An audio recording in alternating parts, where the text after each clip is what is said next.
bienvenue à toutes et à tous. Nous sommes ravis avec Annelise de passer cette heure ensemble autour de la thématique comprendre les raisons d'un refus dans l'enregistrement RNCP ou RS. Annelise vous a préparé un PowerPoint, je te laisse l'afficher. C'est parti. Et avant de rentrer dans le vif du sujet qui nous intéresse toutes et tous aujourd'hui, nous allons nous présenter et vous présenter rapidement le cabinet. Moi, je suis Vanessa Calvao, manager chez Edway dans le département qualité et accréditation. Et j'ai passé 15 ans avant en école d'enseignement supérieur et j'ai changé de casquette récemment pour rejoindre Edway. Je suis ravie de cette aventure. Anis, je te laisse te présenter. Donc, Anis Martinon, je travaille pour Adway depuis septembre et je m'occupe des dossiers RS et RNCP dans le cadre des dépôts initiaux ou des renouvellements ou faisant suite justement un courrier de refus. Donc, c'est justement ce qu'on va voir aujourd'hui ensemble. C'est comment on se prépare suite à un courrier de refus et comment on comprend surtout ce qui a posé problème. Voilà. D'une manière générale, le cabinet, comme je vous l'ai dit, c'est Edway Advisory. Donc, on a plusieurs pôles à l'intérieur. Vous avez le pôle stratégie pour tout ce qui est accompagnement dans le développement de votre plan, par exemple, quinquennal, triennal. Un pôle sur qu'on appelle People. Donc là, c'est pour vous accompagner sur vos besoins en recrutement de vos futurs collaborateurs, collaboratrices.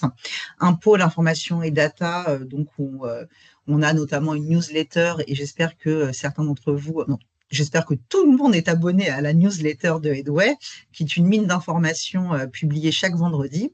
Et enfin, le pôle qualité accréditation, où on vous accompagne justement sur toute cette partie RNCP, RS, mais aussi la partie accréditation nationale avec les visas, ou encore la partie accréditation internationale avec le FMD, AMBA, EQUIS, etc., etc.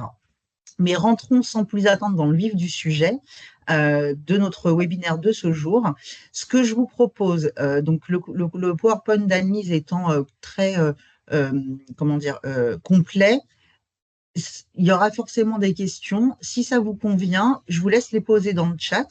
Et puis, en fonction de la question qui est posée, soit on y répond tout de suite, soit on les garde pour la fin.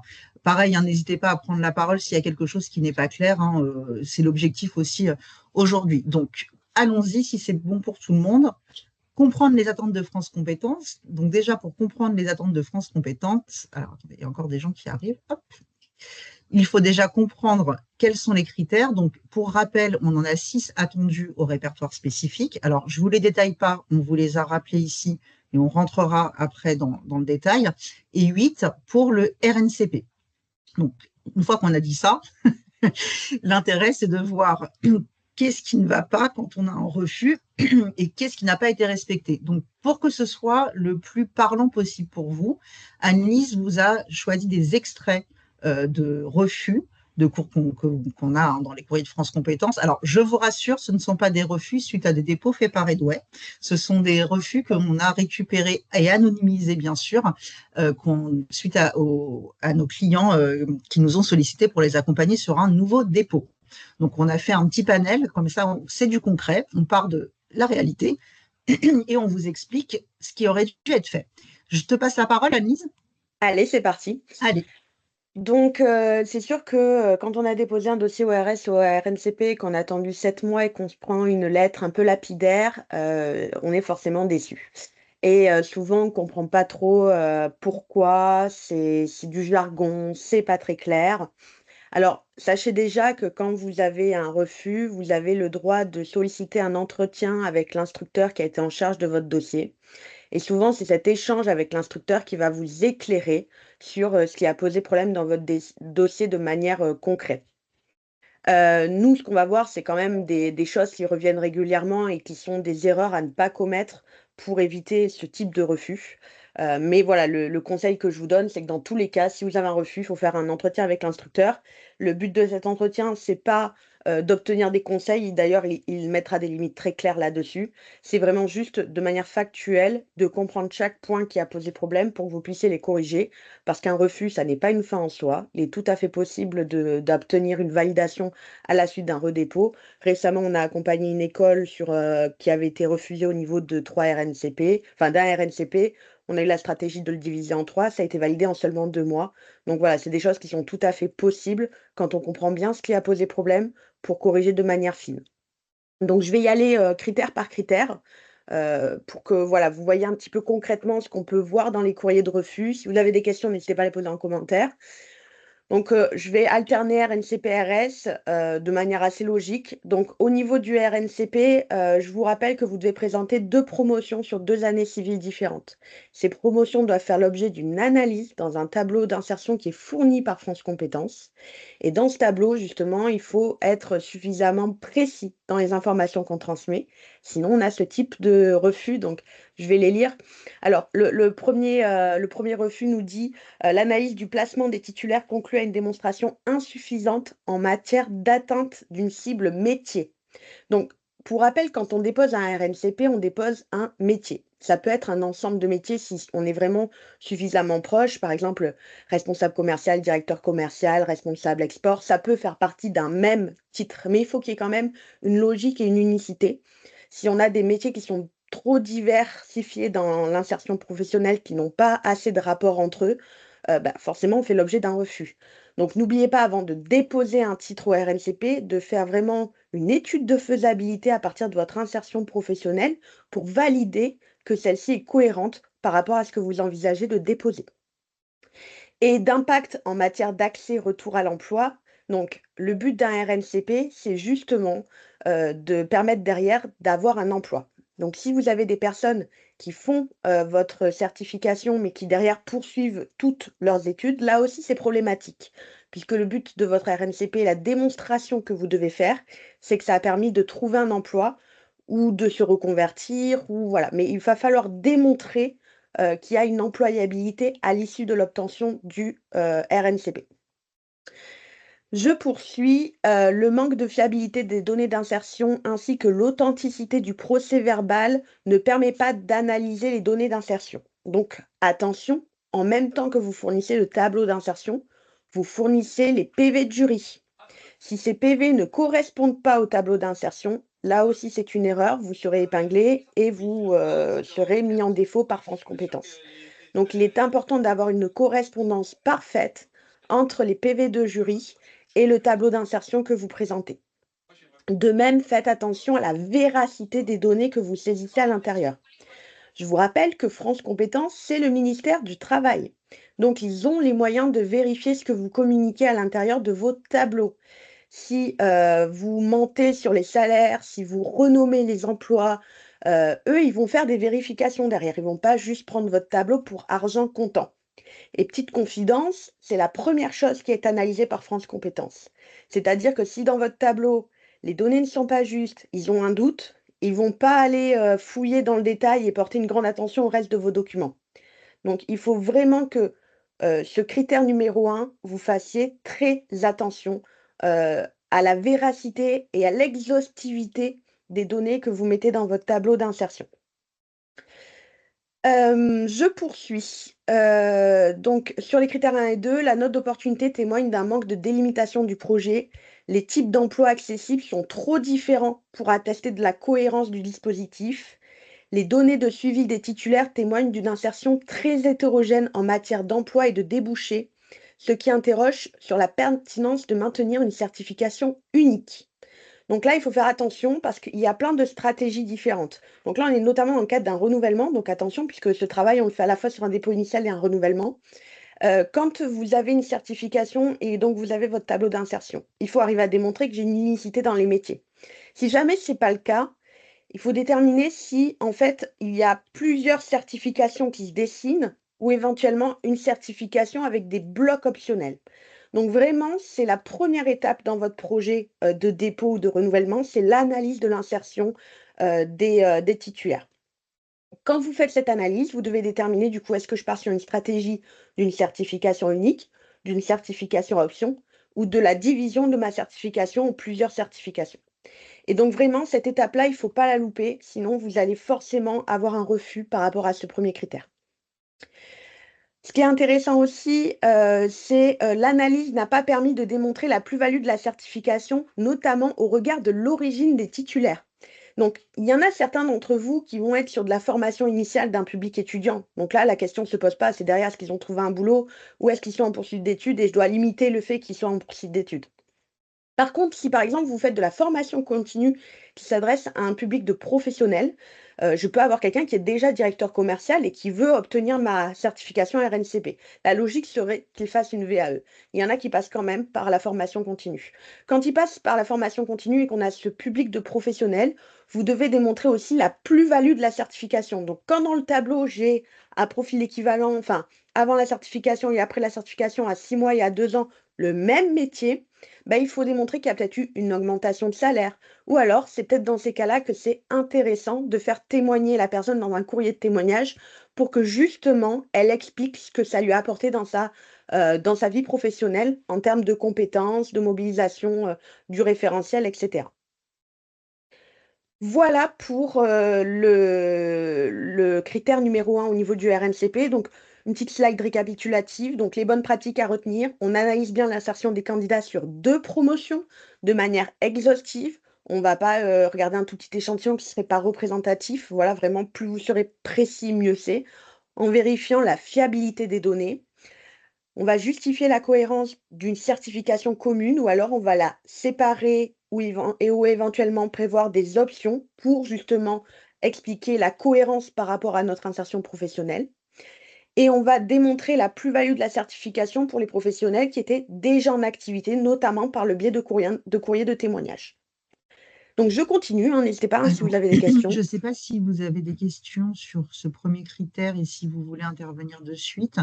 Est-ce que vous pouvez lever la main ou mettre directement vos commentaires dans le chat? Sinon, Annelise,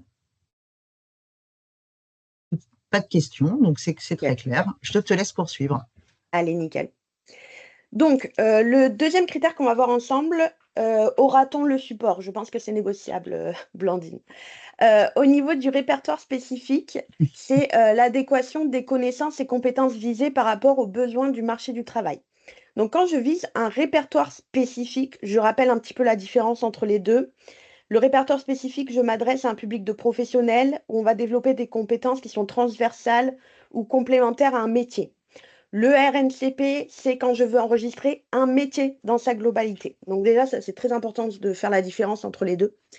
Au niveau du répertoire spécifique, donc là, ce qu'on vous demande sur ce critère, en fait, c'est de justifier que les compétences de votre référentiel répondent bien à un besoin du marché du travail.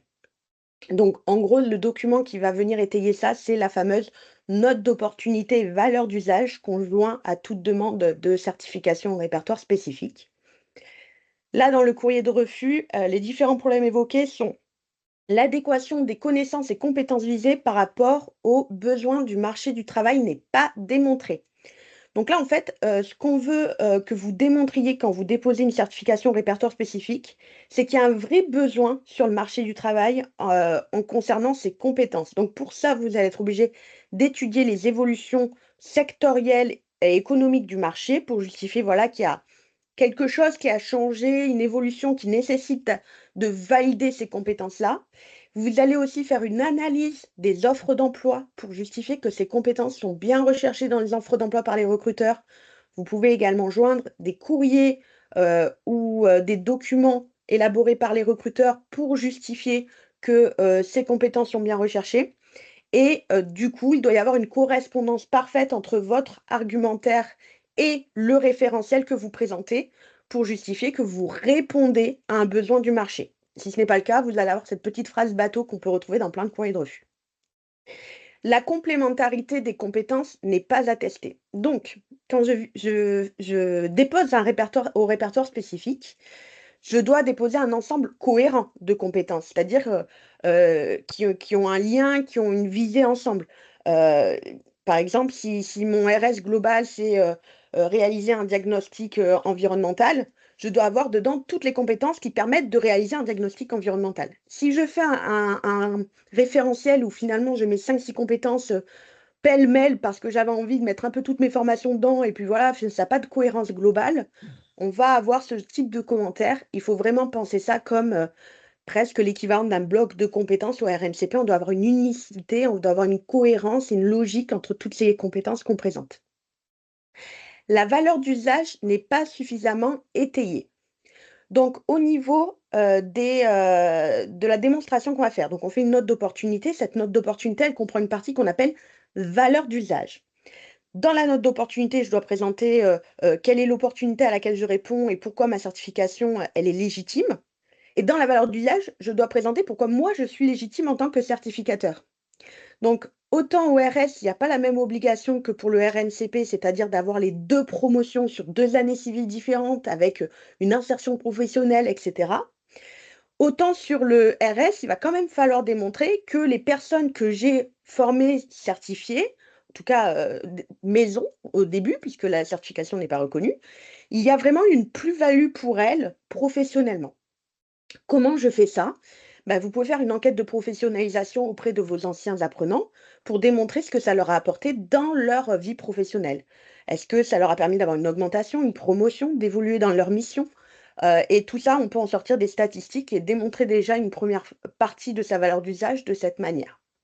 La deuxième manière, ça va être les courriers de témoignage. Je vais aller chercher auprès d'anciens stagiaires ou titulaires s'ils ont passé le modèle certificatif, ou auprès de leur employeur, des courriers. Et quand je dis des courriers, c'est pas juste une page, cet organisme de formation est génial, j'ai adoré, faire la formation et la certification est exceptionnelle.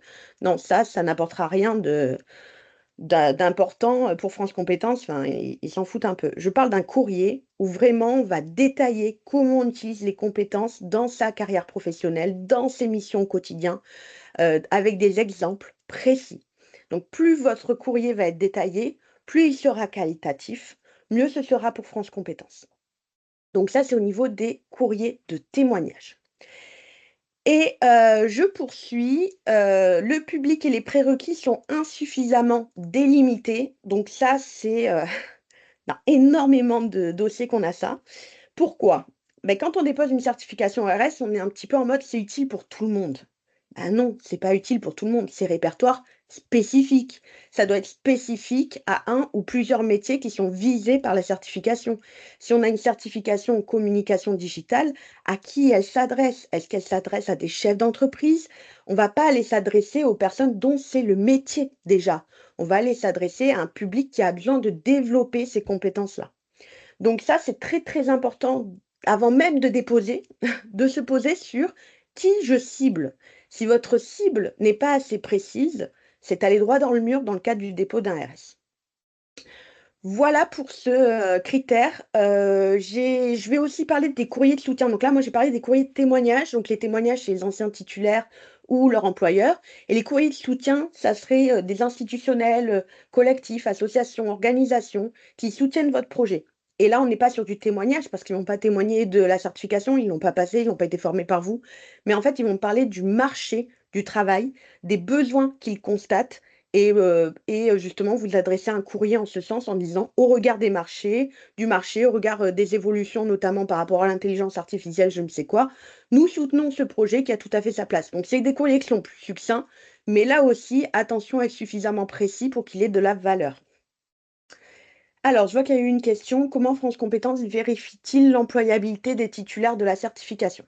Alors que ça soit sur le RS ou le RNCP, un des outils que France Compétences utilise, c'est notamment l'étude des profils LinkedIn. Voilà, ils ont aussi accès à tout ce qui est salaire. Je l'ai déjà vu dans le cadre d'une certification où ils sont allés vérifier Oui. chaque salaire par rapport à la déclaration d'impôt. Oui. Quand on est sur un public de santé, ils sont capables d'aller sur Doctolib, et cetera, pour voir les prestations proposées.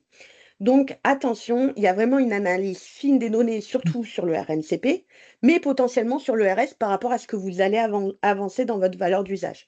Donc surtout, ne jamais mentir. Voilà, Est-ce qu'il y a des questions sur ce critère?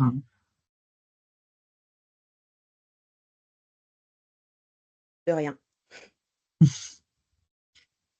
Très bien. Bah, écoute, Annelise, Allez, ben, on continue. on Alors du coup, continue. ben, les bonnes pratiques à retenir, c'est bien définir sa cible, procéder à une analyse du marché, notamment une analyse des offres d'emploi, réaliser une enquête de professionnalisation auprès des titulaires et recueillir des courriers de soutien et témoignages qualitatifs. Qualitatif. Mm. Je continue donc avec la qualité des, ce que nous on appelle RAS, référentiel d'activité, de compétences et d'évaluation. Donc, les exemples de courrier de refus qu'on a pu trouver, c'est par exemple le périmètre du métier est insuffisamment lisible dans les référentiels d'activité et de compétences. Donc, comment je construis un référentiel d'activité et de compétences finalement? Eh bien, je dois bien partir des besoins du marché du travail. Je ne me mets pas moi devant mon ordinateur en décidant à quoi va ressembler le métier de responsable export. Non, je vais regarder les offres d'emploi, je vais regarder éventuellement faire des enquêtes auprès de mes titulaires, je vais faire des recherches et quand j'ai défini l'ensemble des compétences requises, je vais pouvoir construire petit à petit d'abord mes blocs de compétences, ensuite mes activités, mes compétences et mes critères d'évaluation. Donc il faut vraiment faire attention à ça et de partir de la réalité du terrain, pour pas, partir dans tous les sens et finalement avoir un référentiel métier qui n'est absolument pas cohérent, au regard de ce qu'on attend. Il faut aussi, et je le précise, dès là, regarder un petit peu ce qu'il existe au niveau, de France Compétences. Parce que si le métier est déjà enregistré, pareil, je dois être cohérent par rapport à ce que France Compétences a validé de son côté. Donc pensez bien à faire toutes ces étapes dans la construction des référentiels. Les référentiels ne revêtent pas les caractéristiques pour l'enregistrement d'une certification au RNCP et ne prennent donc pas suffisamment en compte le décret numéro 2021-389 relatif aux conditions d'enregistrement des certifications dans les répertoires nationaux. Alors cette phrase, elle est classique, c'est quand on a voulu mettre un RS au RNCP, vous avez le même quand vous mettez un RNCP au RS. Donc déjà ça, il faut faire très attention. Qu'est-ce que je cible? Est-ce que je cible un métier? Et pour savoir si je cible un métier, si je tape ce métier dans Indeed, par exemple, est-ce qu'il y a des offres d'emploi qui ressortent? Si finalement, moi, j'ai décrété que c'était un métier émergent, mais qu'il existe nulle part, ça va être très compliqué de l'enregistrer auprès de France Compétences et de prouver que c'est un métier qui existe et pour lequel il y a des recherches. Les activités découlant de la structuration en bloc de compétences sont généralement insuffisamment décrites et contextualisées. L'écriture en bloc de compétences n'est pas suffisamment précise. Les référentiels ne prennent pas suffisamment en compte les spécificités liées aux situations de handicap. Bon, là, c'est un manque de maîtrise technique, j'ai envie de dire. C'est-à-dire que France Compétences attend un certain formalisme dans la rédaction des référentiels d'activité de compétences d'évaluation. Pour ça, je vous recommande de lire le Vademecum. Tout est bien expliqué, bien détaillé, de regarder un petit peu les référentiels concurrents au besoin. Donc là, si forcément vous n'avez pas respecté la méthodologie de rédaction des activités, des compétences, des modalités d'évaluation, que vous n'avez pas été suffisamment précis dans les critères, forcément, on va avoir une erreur méthodologique. Mais ça peut être vraiment très facilement évité. De même, quand vous avez fini votre référentiel, toujours à la fin, vous regardez dans ce référentiel où est-ce que je peux intégrer la RSE, l'environnement, la réglementation, le handicap. Tout ça, ce sont des problématiques d'actualité qui doivent être présentes dans les référentiels. Si ça ne l'est pas, vous risquez d'être à côté de la plaque par rapport à ce qu'attend la société en termes de compétences. Donc ça nécessite quand même de se poser à la fin et de se dire est-ce que j'ai pas des ajouts à faire sur ces points-là. Je vois qu'il y a une question. Si malgré Alors oui, tout, mais le mieux hein, pour réussir son RAS, c'est de faire appel à Edware, hein. Pour que oui. ce soit clair, c'est notre petit tuyau du jour. Vous nous contactez, on le fait pour vous et tout se passe bien. Donc effectivement, il y a une question de Vanessa, très joli prénom hein, dans toute neutralité, qui dit si malgré tout les rémunérations ne sont que partiellement fournies lors de la collecte, est-ce qu'il est risqué de laisser une case vide dans l'enquête? Alors déjà, je ne sais pas si vous l'avez vu, mais en janvier, France Compétences a sorti un nouveau format du tableau d'insertion. Dans ce nouveau format, maintenant, ils demandent les salaires par fourchette. Le mieux, c'est que dans vos enquêtes de professionnalisation auprès des titulaires, c'est de leur mettre des cases à cocher avec ces fourchettes-là pour déjà avoir la réponse. Pour autant, lorsque quelqu'un ne répond pas, il vaut mieux laisser vide que de mettre, quelque chose de faux. Voilà, ça sera toujours mon conseil de ne pas mentir. Merci beaucoup. Et du coup, les bonnes pratiques. Les bonnes pratiques, donc à retenir, c'est de partir des offres d'emploi et de l'analyse du métier pour structurer son référentiel, de bien contextualiser les compétences en respectant la méthodologie de France Compétences, d'adapter les compétences au niveau visé. Ah oui, ça, j'en ai pas parlé. Quand vous êtes au RNCP, vous avez des niveaux 4, 5, 6, 7, 8, etc. Donc là, l'idée, c'est d'avoir un niveau qui correspond. Si par exemple, je dépose un niveau 7 responsable en marketing, il faut que le niveau de responsabilité de mon référentiel correspond à ce qu'on attend d'un niveau 7 et de quelqu'un qui va devoir prendre des décisions, structurer une stratégie. Si vous êtes à un niveau où c'est juste contribuer à la stratégie, analyser les décisions, enfin qu'on n'est pas sur le bon niveau, ça aussi, ça peut, bon, c'est pas le cas des exemples que je vous ai mis, mais ça pourrait être un motif de refus. Sélectionner des critères d'évaluation qui ne laissent pas de place à l'interprétation et bien prendre en compte les situations de handicap. Donc je continue s'il n'y a pas plus de questions. Donc là, c'est la même chose, mais côté RS. Donc je vais m'attarder aux spécificités du RS. Donc par exemple, là, ce qui a été reproché sur le référentiel au niveau du répertoire spécifique, c'est le manque de contextualisation du référentiel de compétences qui ne permet pas d'apprécier l'ancrage des compétences dans un contexte professionnel. Si par exemple je suis sur un répertoire spécifique, comme j'ai dit tout à l'heure, qui vise à faire un diagnostic environnemental, il ne faut pas que je mette des compétences qui soient trop généralistes. Je dois les contextualiser au regard de la situation visée. Donc, dans le cadre de l'élaboration d'un diagnostic environnemental, dans le cadre d'une installation ICPE, je ne sais quoi, il faut que ça soit suffisamment précis. Si finalement c'est des compétences qui vont partout et que je pourrais trouver dans n'importe quel référentiel, c'est que je ne suis pas suffisamment précis et donc que mon référentiel n'est pas suffisamment qualitatif. Les critères d'évaluation sont imprécis, donc ça, c'est ce que je vous disais tout à l'heure, un bon critère d'évaluation, l'évaluateur, il répond oui ou non. Il répond pas, je sais pas, peut-être que, éventuellement. Il faut vraiment que ce soit très clair sur ce qu'on attend, le niveau attendu du candidat. On a aussi, les compétences visées relèvent du cœur du métier d'un professionnel de la communication et du marketing. Alors ça, je le vois énormément. C'est une erreur, qui est courante au niveau du répertoire spécifique. Quand je vais déposer une certification au répertoire spécifique, je ne cible pas des compétences cœur de métier. Je m'explique. Si je fais une certification qui s'adresse, par exemple, à des assistantes de direction, je ne vais pas mettre dans mon référentiel des compétences qui sont le cœur même de leur métier et qui seraient dans un RNCP. Je dois aller plus loin, je dois apporter une valeur ajoutée, des compétences spécifiques, supplémentaires, par exemple, quelque chose sur l'intelligence artificielle ou des techniques de gestion de projet. Voilà, quelque chose qui est très précis et je dois m'assurer en balayant, par exemple, le RNCP, un RNCP existant, que je n'ai pas mis des compétences cœur de métier, finalement, qui ne sont pas le sujet du répertoire spécifique. Les niveaux de maîtrise des compétences ne sont pas cohérents au regard du public cible. Alors ça, vous allez l'avoir si vous avez eu un public cible trop large. Si je cible à la fois des responsables marketing et des auto-entrepreneurs qui lancent leur boîte, le niveau de départ, il est tellement, divergent que mes compétences ne vont pas pouvoir s'adresser à un public aussi, varié. Il va falloir que mon référentiel s'adapte à ma cible et pas l'inverse. Donc forcément, si vous avez mal travaillé votre public cible, vous aurez des remarques également à ce niveau-là. Voilà pour, l'équivalent RS, donc ne pas viser des compétences cœur de métier, s'adapter au public cible, bien contextualiser les compétences, sélectionner des critères qui ne laissent pas de place à l'interprétation et toujours prendre en compte les situations de handicap. Merci Annelise, c'est très clair. Je te laisse reprendre ton souffle et j'en profite pour faire une petite précision. Donc sur les attentes des compétences par niveau, hein, c'est cadré, hein, c'est pas, c'est fixé par la loi. Donc on a un article. Je peux vous mettre le numéro de l'article dans le chat. C'est le D 6113-19 où tout est bien expliqué, contextualisé, qu'est-ce qui est attendu par niveau, qu'est-ce qu'un niveau 5, 6, etc., etc. Donc ne pas hésiter aussi à vous y référer pour être sûr de rentrer dans le bon niveau attendu et ne pas être ne pas être sur un niveau 6 alors que c'est un niveau 7. Voilà, c'est juste une petite précision qui me venait à l'esprit. Est-ce qu'il y a des questions sur la partie que Annelise vient d'expliquer ou sur ce que je viens de dire? Bien sûr, c'est pas, on rebondit, hein, aucun problème. Pas de questions, c'est très clair. Merci, merci à vous. Eh bien, on continue, Annelise, je t'en prie. Allez, parfait.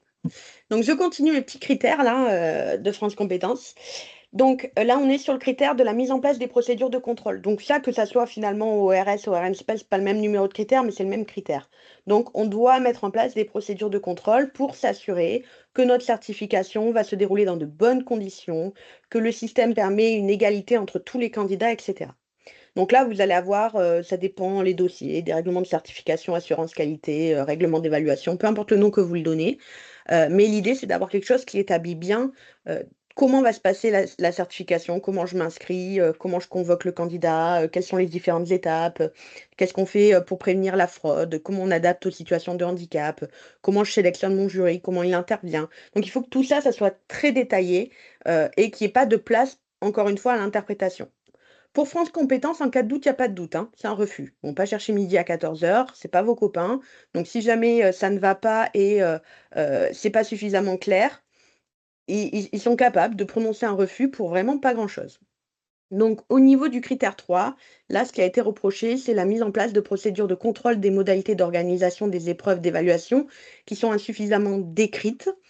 Comme même chose, critère 4 au RNCP, les procédures de contrôle des évaluations présentent quelques insuffisances rédactionnelles. Donc pensez à être précis, à détailler chaque étape, à vous projeter, à expliquer ce que vous faites. Voilà, il est possible de joindre des modèles aussi de documents. Le but étant d'être vraiment très précis dans ce qu'on va leur présenter pour les rassurer sur notre capacité à être certificateur et à mettre en œuvre la certification. Autre chose, la composition et l'habilitation du jury manquent de précision pour garantir sa neutralité. Donc attention, il y a quelques recommandations concernant le jury. Il existe d'ailleurs au niveau de France Compétences dans la documentation un guide concernant les modalités d'évaluation. Au niveau du jury, les conseillers, enfin les fortement conseillé, je vous laisse imaginer ce que ça veut dire pour France Compétences, il est fortement conseillé que les formateurs ne soient pas membres du jury, ce qui est logique puisqu'ils ont un lien avec, les stagiaires et forcément ils ne sont pas impartials. Il faut qu'il y ait une majorité de membres, extérieurs à l'organisation, donc en principe des professionnels qui vont pouvoir venir, juger de manière qualitative. Voilà, donc tout ça, c'est à vous de réfléchir votre composition et de faire en sorte de respecter ces recommandations-là. Donc, les points à retenir, c'est qu'il faut composer un jury avec une majorité de professionnels, détailler les conditions de passage des épreuves et anticiper les dysfonctionnements et prendre en compte les situations de handicap éventuelles. Là-dessus, Oui, est-ce qu'il y a des questions, des retours oui, ou dites-nous d'expérience? si jamais ça va trop vite, si vous avez besoin qu'on revienne sur un point, il ne faut pas hésiter, hein. J'avoue, je parle un peu vite. Il y a tellement de choses à dire en même temps que. Ok, bon, écoute, on va rester sur le commentaire d'Amandine qui nous disait que c'était très clair et je t'invite à poursuivre. Parfait. Alors, on a un autre critère sur la prise en compte des contraintes légales et réglementaires. Donc, là, on vous demande, que ça soit pour le RS ou le RNCP, de bien prendre en compte tout ce qui est légal et réglementaire. Donc, les motifs de refus, je vous les lis, mais ils sont un peu triviales pour le coup. Les contraintes légales et réglementaires ne sont pas insuffisamment respectées ou la prise en compte des contraintes légales et réglementaires est insuffisante. Donc, ce qu'il faut savoir, c'est que, quand je construis mon référentiel, s'il y a, une réglementation qui existe et ben, il va falloir que je justifie que, un, je la sais, donc il va falloir faire une veille réglementaire approfondie sur le périmètre du projet et moi, ce que je vous invite à faire, par contre, c'est dans l'écriture de vos référentiels, de mettre: «Selon la réglementation en vigueur», sans la citer. Parce qu'on est en France et que des réglementations, il en tombe tous les jours. Donc au moins comme ça, on s'évite que notre référentiel, il soit, plus à jour, à peine sorti, de chez France Compétences. Donc, faites très attention, si par exemple vous parlez de données personnelles, bah, prenez en compte le RGPD. Si vous êtes sur des professions réglementées, ben, soyez strictement conformes à ce que ça impose. Voilà, là-dessus, il faut faire, attention parce que, c'est si vous avez oublié quelque chose, bah, pour le coup, pareil, si vous n'êtes pas conforme à la réglementation, France Compétences ne pourra jamais valider votre projet, donc ce serait bien dommage. Donc les bonnes pratiques à retenir, faire une veille réglementaire sur le périmètre de la certification et argumenter la prise en compte de ces contraintes dans notamment le référentiel. Je vois qu'il y a eu une question. Une petite question entre-temps, oui. Donc, si on a une charte handicap, par exemple, est-ce que c'est utile de la joindre? Bien sûr, dès que vous avez un document, Mm. charte handicap, charte, pour les membres du jury, charte du candidat, charte RGPD, n'hésitez pas à joindre ces documents, parce que ça montre justement, bah, votre sérieux, ce que vous avez prévu pour encadrer ces pratiques-là. Vous pouvez le mettre en annexe Et vous pouvez le mettre aussi en document complémentaire parce que quand vous déposez sur France Compétences, que ce soit un RS ou un RNCP, à la fin, vous avez un champ un peu libre dans lequel vous pouvez mettre vos documents. Donc, n'hésitez pas à rajouter ce qui vous semble utile. Il ne faut pas non plus trop en faire, hein. Avec France Compétences, le mieux est des fois l'ennemi du bien. Mais voilà, quand ça peut être pertinent, n'hésitez pas à ajouter ce type de document. Top, Est-ce qu'il y merci a des Annelise. questions? Non, c'est bon? Non, je pense que on est clair, donc on continue. Parfait, je continue. La possibilité d'accéder au projet de certification professionnelle par la validation des acquis de l'expérience est insuffisamment démontrée. Donc ça, on va l'avoir pour le RNCP uniquement, hein, puisqu'on est d'accord qu'on n'accède pas au RS avec la VAE. Donc au niveau du RNCP, ce qu'on vous demande, c'est que la voie VAE, elle soit ouverte. Point. Donc pour faire la VAE, vous devez avoir déjà une procédure qui explique quelles sont les différentes étapes pour réaliser une VAE. Donc ça, c'est dans le document obligatoire dont le format est imposé par France Compétences que vous décrivez cette procédure. Et vous devez également joindre votre livret VAE.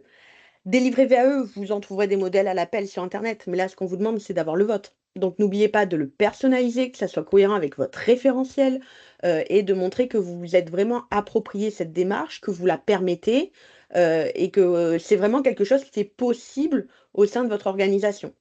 Pareil, faites attention à la composition du jury VAE.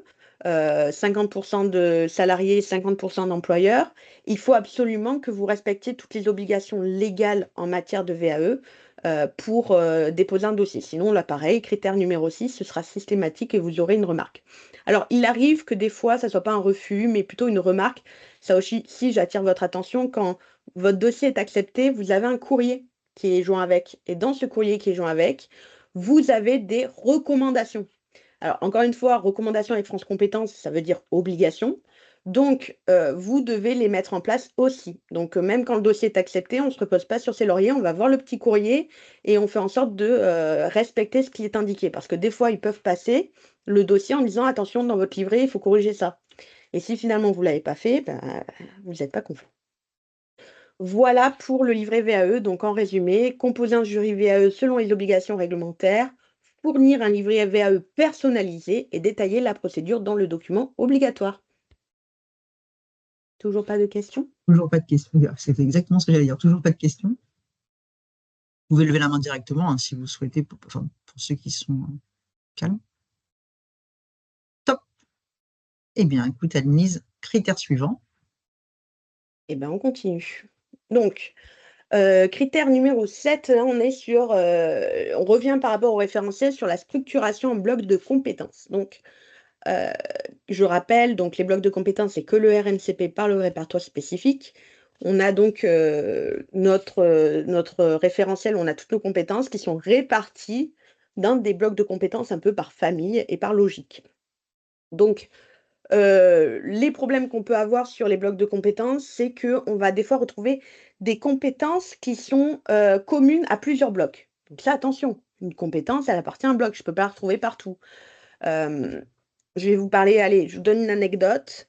Sur un dossier que j'ai vu passer ou qui a été refusé, c'était concernant un titre de diagnostiqueur immobilier. Je ne sais pas si vous voyez, les diagnostiqueurs immobiliers font le diagnostic amiante, le diagnostic, je ne sais plus quoi, thermite, le diagnostic, ils ont plusieurs types de diagnostics. Et en fait, ce qui se passe, c'est que dans chaque type de diagnostic, en fait, il y avait les mêmes compétences. Identifier la réglementation, faire le diagnostic, rédiger le rapport, sauf qu'à chaque fois, c'était adapté aux spécificités. Mais en fait, ça n'est pas comme ça qu'on construit un bloc, parce que là, en fait, vous avez finalement à chaque fois la même déclinaison de compétences, juste spécifiée au niveau de chaque type de diagnostic. Alors qu'il faut voir le métier dans son ensemble. Qu'est-ce que ça demande en tant que diagnostiqueur immobilier? Il y a une première phase, c'est d'analyse de la demande du client. Il y a une deuxième phase, c'est la préparation. Il y a une troisième phase, c'est la réalisation du diagnostic. Et il y a une dernière phase, c'est la restitution. Et en fait, c'est ça vos 4 blocs. Donc, il faut vraiment penser les blocs comme qu'est-ce qui se passe dans mon métier? Quels sont les différents domaines où je vais intervenir? Et dans chaque domaine, je vais détailler les compétences qui sont requises. Et forcément, là, je n'aurai pas des compétences redondantes parce que je pars de thématiques profondément différentes qui vont composer à la fin de mon métier. Donc ça, c'est souvent ce qui pose problème au niveau de la structuration et l'architecture des blocs de compétences et qui vont donner lieu à ce type de refus. Voilà, donc pour ne pas se louper sur les blocs de compétences, il faut permettre aussi une validation autonome des blocs de compétences. Je rappelle que la logique France Compétences, c'est que je peux valider mes blocs petit à petit aussi. Alors, c'est vrai que dans la plupart du temps, je fais une formation continue, je passe tous mes blocs, etc. Mais il est tout à fait possible de passer une formation que sur le bloc 2, obtenir que le bloc 2, passer le 3 l'année d'après, le 4 l'année d'après, et à la fin, si j'ai tous mes blocs, j'ai ma certification. Donc ça doit être possible dans le cadre de votre certification. Si vous n'avez pas prévu des critères d'évaluation par bloc de compétences, donc une possibilité d'évaluer les blocs de compétences séparément, là aussi, vous aurez un critère de refus de la part de France Compétences. Et donc aussi, il faut s'assurer de l'absence de répétition et de compétences communes entre les différents blocs de compétences. Voilà, c'était le dernier critère. Donc, si vous n'avez plus de questions, ça va se finir plus tôt que prévu. Je suis sûre qu'il y a plein de questions, pas forcément en lien avec les critères, mais avec le titre RNCP directement, donc c'est le moment.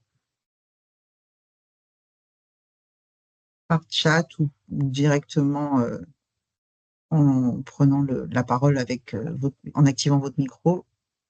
N'hésitez pas, il n'y a pas de mauvaises questions. Hein. Oui, Bon, moi, je Laurence. posais une Bonjour, question. Laurence. Bonjour, Vanessa. Tu vas bien? Bah, écoute, ça va, oui. Je pourrais en avoir pas mal. Des questions aussi suite au refus que j'ai déjà eu aussi. On t'écoute. Enfin, j'en ai pas eu énormément, mais j'ai eu un cas de refus, mais 2 fois de suite, quoi. Donc après, ils me proposaient de nous déclasser en niveau 6, quoi. Sur le titre, je travaille avec un certificateur en portage qui a un titre de manager de développement commercial. France Compétences nous dit qu'on peut changer le titre. Par exemple, je mets business developer sur mon programme. Est-ce que si le certificateur, enfin c'est peut-être une question qui sort un petit peu du cadre, mais est-ce que si le certificateur m'impose manager du développement commercial, je suis obligée de respecter ce qu'il dit? Il veut pas que sa certification porte un autre titre.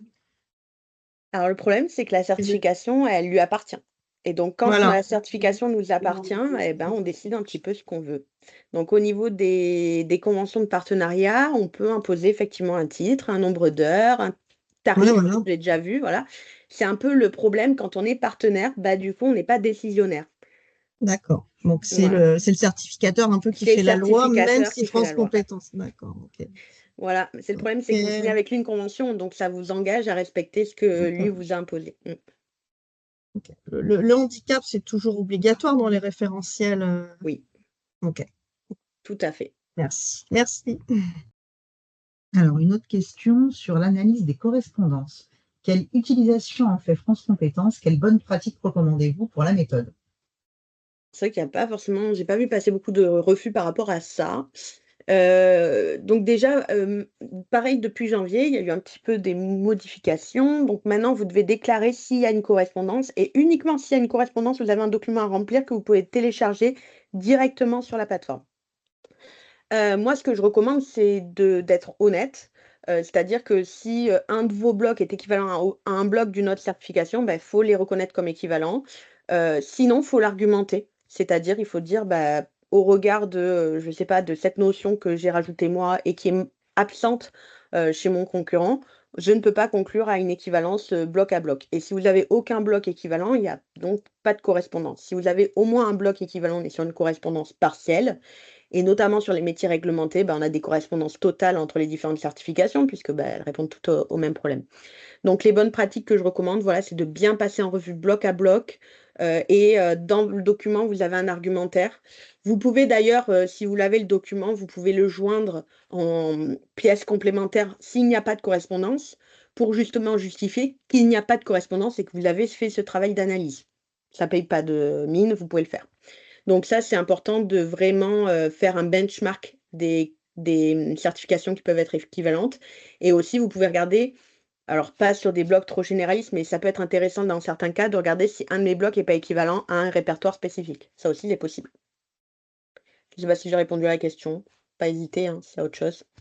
Si c'est pas clair, T'inquiète pas, vous nous le dites, il n'y a aucun souci. Une autre question, je ne l'ai pas vue dans le Vademecum, mais pour confirmation, est-ce qu'il est nécessaire de passer par un conseil de perfectionnement spécifique pour notre certification pour valider le référentiel d'activité? Alors, quand vous déposez votre certification au RNCP, vous avez donc ce fameux document obligatoire qui est à télécharger. Et ce qui vous demande surtout, c'est quels sont les moyens de veille et de surveillance que vous avez mis en place. Donc, le conseil de perfectionnement est un outil qui permet de surveiller l'évolution de la certification. Il n'y a pas d'obligation à ce que ce conseil ait validé le référentiel d'activité. Voilà, ça va plutôt être selon le rôle que vous lui donnez dans la création de la certification, même si ça fait sens quand même de se dire que le référentiel n'a pas été validé par la responsable certification dans son coin et qu'il y a quand même eu une relecture par des acteurs, des professionnels pour valider l'adéquation avec les attentes du marché de l'emploi. Une question complémentaire, quelle bonne pratique donneriez-vous préalablement à la dissociation d'un titre, excusez-moi, stop, à la dissociation d'un titre en deux titres lors de son renouvellement? Alors, comme c'est un cas qui nous parle particulièrement, donc ce qu'il faut faire surtout, c'est une analyse de l'insertion professionnelle. Donc, quand vous allez dissocier un titre existant, déjà, on ne retouche pas au PV de jury, hein. Les PV de jury, ils ont été faits sur un seul titre, ça, vous n'y touchez plus. Par contre, vous allez analyser l'insertion professionnelle et peut-être identifier qu'il y en a deux qui se distinguent et qu'il y a deux types de métiers finalement qui se distinguent et qui émergent de cette insertion professionnelle. Donc, c'est la base de votre argumentaire. Ça va être le tableau d'insertion que là, pour le coup, vous allez pouvoir diviser en deux. Donc, j'ai tout le jour les mêmes PV, je joins tous mes PV à chaque dossier, mais je vais pouvoir diviser en deux mon tableau d'insertion ou mettre un code couleur éventuellement pour bien dissocier chacune des deux certifications filles et justifier que au sein de ces groupes, il y a une uniformité de métier qui nécessite aujourd'hui de déposer deux certifications différentes. Ça répond à bien toute la question. Autre question, c'est sans doute un peu spécifique, mais comment justifier qu'une partie des diplômés poursuivent en études supérieures sur une autre certif? Ils ne s'insèrent pas directement sur le marché, mais poursuivent chez nous sur une autre certification de niveau supérieur. Donc là, j'imagine que c'est le cas classique d'une insertion post-bachelor et que vos étudiants poursuivent en bac+5. Je pense que c'est ça, Annelise. Oui, clairement. Mm. Là, c'est toujours pareil, il faut faire attention parce que si vraiment la proportion elle est trop grande, je ne sais pas si la majorité ils poursuivent. Attention, je vous donne des pourcentages, hein, mais il n'y en a jamais aucun communiqué par France Compétences, donc c'est plus au niveau des chiffres qu'on tire de notre expérience.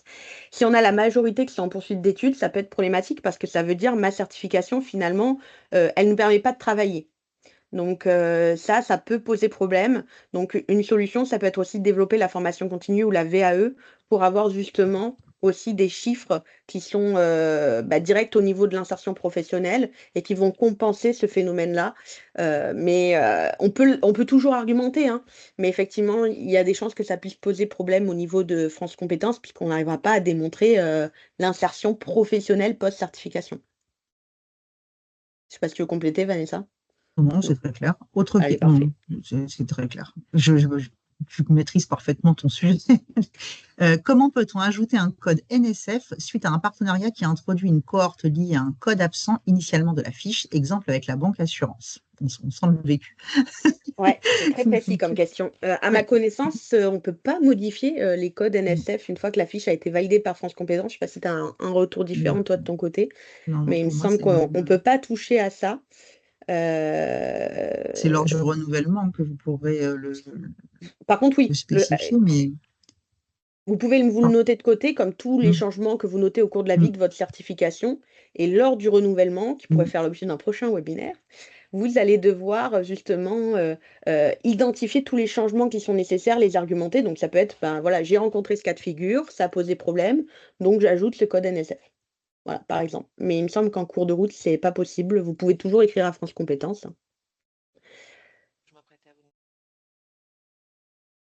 On a encore le temps de prendre d'autres questions. N'ayez aucun scrupule à nous les poser, hein, les questions. On a tous toutes eu déjà un refus. Moi, quand j'étais en école, Ça m'est arrivé, alors pas moi directement, mais le service. Donc, on sait tous à quel point ça peut être compliqué, désagréable, mais ça ne remet pas du tout en cause vos compétences, bien au contraire. Et justement, on est là pour démystifier tout ça. Euh, Laurence, une autre question. Quel est le minimum? Oula, excusez-moi, ça va trop vite sur la question. Quel est le minimum de titulaires à présenter par promotion pour un premier enregistrement? Très bonne question, Laurence. Alors, c'est toujours pareil, hein, combien il en faut, combien de pourcentage d'insertion pro? Alors, il faut savoir que France Compétences ne communique aucun chiffre, combien de témoignages, bon. J'ai déjà fait passer une certification avec 5 et 7 titulaires par promo. Donc, on peut faire passer avec des petites promos. Il faut aussi démystifier ça, c'est possible. Si on est un petit organisme, si on a testé la certification sur un petit échantillon, si on est sur un métier de niche, il y a plein d'arguments qui font qu'on peut avoir des petites promos. Donc là-dessus, faut pas non plus avoir peur quand on a des petites promos et se dire: «Bah, c'est pas à ma portée», si c'est possible. Voilà, donc là-dessus, si je dois vous donner un chiffre, je vous dirais 5, voilà, pour vous faire plaisir, mais il y a pas de chiffre.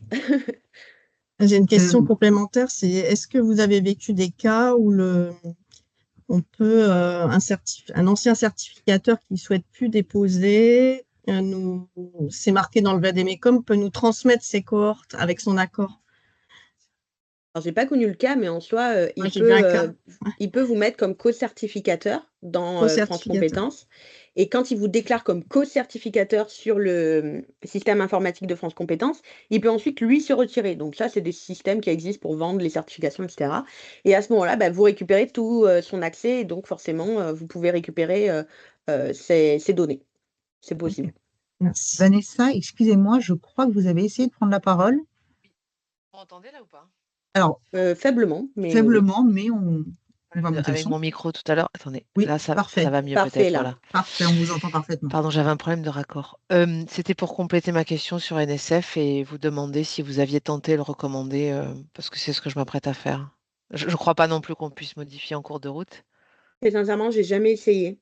Ok. Mais vous pouvez toujours le tenter, hein, qui ne tente rien n'a Mm. rien. Oui, en Mais l'argumentant, c'est ce que je me disais Mm. que. voilà, moi je Ok, l'argumenterai, je l'expliquerai et voilà. Mais effectivement, à ma connaissance, en tout cas manuellement dans, le système de France Compétences, on n'a pas la main là-dessus. d'accord, merci. Alors, une autre question, et là, c'est une question à laquelle on n'a pas forcément la réponse, mais vous allez voir pourquoi je souris, c'est quel est actuellement le délai de traitement par France Compétences? Bah, on a eu Donc, des clients là récemment, répondre en 2 mois. Alors je vous cache pas que c'est relativement très exceptionnel, hein. c'est ça. J'avais eu pareil, une cliente sur du RS, 3 mois, bon, il y a des cas de figure où ça va plus vite. En général, c'est suite à un refus. On a remarqué que quand même suite à Oui. un refus, ça va plus vite. Sinon sur le délai moyen, on est toujours sur du 5 à 7 mois, hein. Donc on vous conseille quand vous avez une demande de renouvellement de la déposer au moins 6 mois avant la date de fin. Oui. Faut pas prendre de risque de se retrouver sans certification. Une autre Même question. question que Laurence, dans le cadre d'un renouvellement, donc c'était la question sur le minimum de titulaires. C'est Bah, le ça, à présenter. renouvellement, c'est la vérité. Mm. C'est-à-dire que quand vous faites passer vos certifications, vous avez l'obligation d'accrocher, vos certifiés auprès, de la Caisse des dépôts et donc tout ce que vous avez déclaré, il doit y avoir des PV de jury correspondants et donc logiquement, bah, on va présenter au moins 2 cohortes avec, les PV de jury, correspondants et donc là, on doit vraiment se coller à la réalité. Si on n'a pas vendu notre certification, ça va poser la question. Si, on a vraiment très peu de titulaires, donc est-ce qu'on est sur un métier de niche? Est-ce qu'il y a eu une crise? Je sais pas, par exemple, il y a eu une grosse crise en immobilier qui pourrait justifier qu'il y ait une baisse du nombre de titulaires. En tout cas, s'il y a des variations comme ça, il va falloir les argumenter et expliquer à France Compétences pourquoi on a, une baisse, de titulaires d'une année à l'autre. Donc ça, c'est vraiment important dans le cadre d'un renouvellement de faire cette analyse, et d'expliquer ce qui s'est passé, concrètement et pourquoi on en est là. Que faire? Alors attention, Annelise. Que faire des stagiaires et VIE maintenant dans le nouveau tableau de l'enquête? Les listes déroulantes à 6 mois et 2 ans ne proposent plus ce type de contrat et à quelle situation, après la certification, les rattacher? Alors moi, les stagiaires, je les mets en CDD puisqu'après tout, un stage, c'est un contrat à durée déterminée. Mais vous avez aussi autres, où vous pouvez les ranger. Donc par contre, il faut vraiment respecter leur liste déroulante, hein, ça c'est France Compétences. Hem Et à quelle situation après la certification l'y rattacher? Ben, en principe, c'est quand même en activité, hein. Donc voilà. Mais effectivement, ce tableau, nous embête parfois.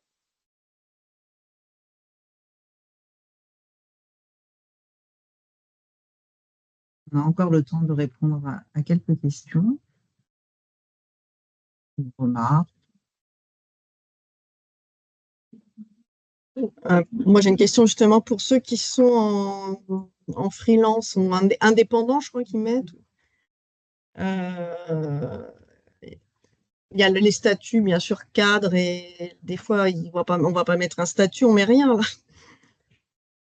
Alors voilà, effectivement, dans ce cas-là, vous mettez vide ou je sais plus s'il y Vide a autre ou non répondant ou voilà. bah, et puis le salaire, alors c'est vrai que c'est pas ceux qui sont en auto-entrepreneur ou qui lancent des fois, ils se Alors, encore une rémunèrent. fois, ça Ouais, s'explique. C'est-à-dire que si dans votre tableau, à chaque fois c'est qu'il y a un petit indépendant. salaire ou vide, ils sont indépendants, ben, en fait, dans l'argumentaire, dans l'analyse que vous faites, vous l'expliquez. On a, sur l'ensemble des populations actives, on est à temps en moyenne de salaire et sur ceux qui sont indépendants, on est à temps. Et c'est normal puisqu'il faut du temps pour lancer son activité et qu'elle évolue. Donc, là-dessus, ça peut s'argumenter, sans trop de problèmes. Et pour genre, je sais pas, je pars, je me mets, je suis dans la finance et je pars à Singapour, je mets mon salaire en euros ou Alors officiellement, d'après le Vademecum, tout ce qui n'est pas sur le marché français, ben, on l'analyse pas. parce que Donc, l'employabilité, elle peut être aussi à l'international. Ouais, c'est ça. ouais. Ah oui, Alors on ça, l'a, ça ouais, ouais. dépend en fait si votre métier, c'est un métier qui est à l'international. Je sais pas, si par exemple c'est le métier, c'est chargé de mission internationale, ben, ça justifierait d'avoir des cohortes insérées à l'étranger. Dans ce cas-là, c'est OK. Si par exemple votre métier, c'est chargé de clientèle, je sais pas moi, médicale et c'est un système de santé plutôt en Mhm. France, effectivement, dans ce cas-là, on va exclure ceux qui sont allés travailler à l'étranger, du périmètre parce que Ah normalement, ouais, on s'adresse à un marché, français dans le cadre de la c'est un peu, certification. ouais, ça, il faudrait qu'ils aient. Parce que nous, Voilà. par exemple, dans le cadre des bac+5 qui sont en finance de marché, bah, ils peuvent aller à Londres, enfin sur les grandes places de marché, ils vont en Suisse, ils vont à Singapour. Ouais, mais je Euh, pense que ça peut oui, justifier pour le ça coup peut parce que justifier. Ouais, ça peut voilà, justifier. Ok, voilà, dans ce cas-là, on peut merci. quand même les mettre et Oui. bah, vous faites un équivalent euro. Ok, merci. Selon le taux de change, vous mettez bien la date en haut. Une dernière question.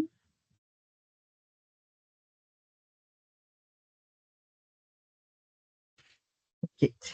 Bon, bah écoutez, je pense on a fait le tour. Non. Attention. Alors, c'est mon premier dossier RNCP. Bon, on a tous eu un premier dossier RNCP, hein, ne Clairement. vous inquiétez pas. Mais où peut-on trouver ce tableau? Est-ce que vous avez des liens pour les outils dont vous nous avez parlé? Alors, en fait, quand vous allez sur France Compétences, il y a un endroit, dans le bandeau, vous pouvez cliquer sur «Enregistrer ma certification» et quand vous allez là, vous allez accès, au système informatique de France Compétences. Il faut créer un compte.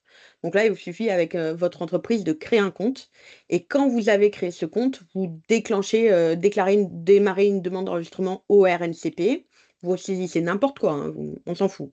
Le but, c'est de rentrer dedans et une fois que vous êtes dedans, bah, là, vous avez tous les modèles de documents et toutes les étapes à compléter. Et si vous avez besoin de conseils Ouais, supplémentaires, sinon vous faites SOS, n'hésitez pas. SOS Edway, on fonctionne on très bien. viendra vous aider, il y a pas de souci. Euh, alors, un autre message. Hop. Merci beaucoup pour la présentation et les conseils. Bien contente et rassurée d'être accompagnée. Bon, c'est gentil, d'être accompagnée par Edway pour le renouvellement de notre RNCP. À bientôt, Anne-Lise. Merci à vous et de À votre bientôt, confiance. Amandine. Donc, n'hésitez pas, alors, encore une fois, hein, un refus au RNCP ou au RS, hein, ça nous est tous et toutes arrivé. Il n'y a aucune honte à ça, il n'y a aucune problématique à ça.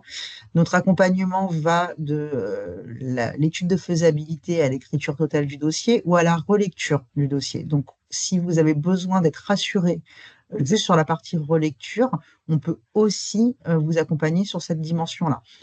Donc, vous avez nos coordonnées, vous n'hésitez pas à nous contacter, on sera ravis d'échanger avec vous dans un contexte plus intime avec vos problématiques plus précises. Et le prochain webinaire sera aussi, enfin, on animera un autre webinaire sur le RNCP. On vous laisse découvrir le terme sur les réseaux sociaux. très bonne journée à toutes et à tous et à très bientôt. Merci.